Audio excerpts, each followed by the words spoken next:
इस देश में एक भी मस्जिद अपने हाथ से नहीं बनाई। तुमने हर मंदिर तोड़ा और उसके ऊपर गुम्मद बना दी, तुमने कुछ नहीं बनाया। अगर तुम्हारा इस्लामिक आर्किटेक्चर नाम का कोई फ्रॉड था तो भाई मुझे बताइए, सऊदी अरब में कितने ताजमहल बने हैं, कितनी कुतुब मीनार बनी हैं?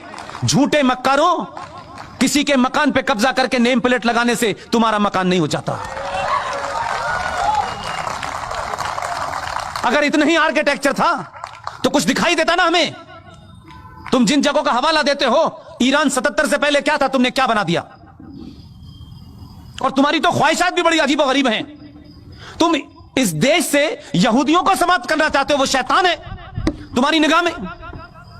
काफिरों को खत्म करना चाहते हो, वो भी शैतान है तुम्हारी निगाह में।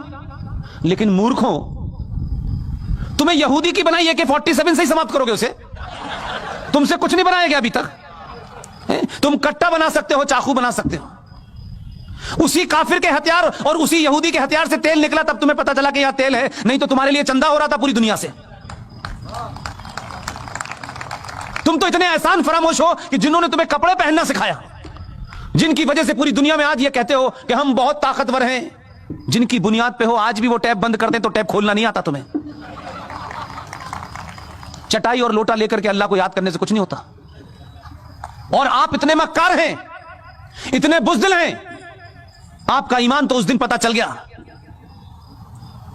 कि आप रहते हिंदुस्तान में हैं, लेकिन आपका दिल धड़कता है फलस्तीन के मुसलमान के लिए, जिससे आपका कोई रिश्ता नहीं है।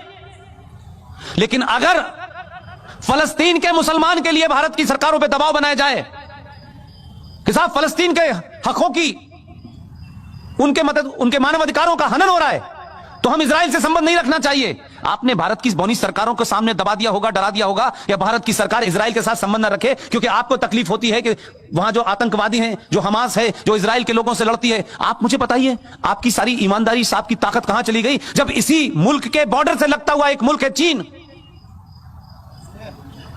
उसने कहा दाढ़ी आधी, पजामा नीचे, अजान बंद, मस्जिद खत्म, रोजा आधा, और मोहम्मद का नाम रखा तो ऊपर। कितने मक्कार मुसलमान हैं, ये जोकर नहीं जाता कभी।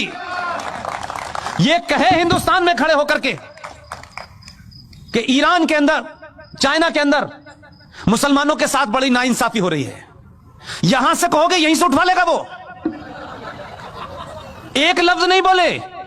हम जैसे शरीफ लोग जो बार बार आपकी बातों में आ जाते थे, आप कभी हमें कव्वाली सुनाते हो, कभी आप हमें गजल सुनाते हो, हम तारीफ कर देते हैं तो आपको लगता है कि हम पागल हैं। हमें भी पता है आप क्या कह रहे हैं। वो एक है उत्तर प्रदेश में, सॉरी मध्य प्रदेश में, बहुत पुराना है, धूप में ज्यादा रहा है तो रंग ज्यादा गोरा हो गया उसका। बात बात में शेर बताता है, ये किराएदार हैं, हम मकान मालिक हैं, जिन्हें क्या क्या शेर पड़ता है वो।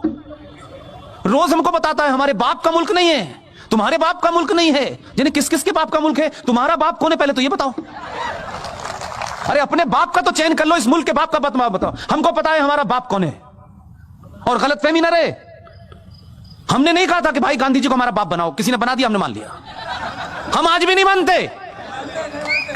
वो एक लीडर थे, बस इतना ही बर है, ये हमारे ऊपर थोप दिया गया।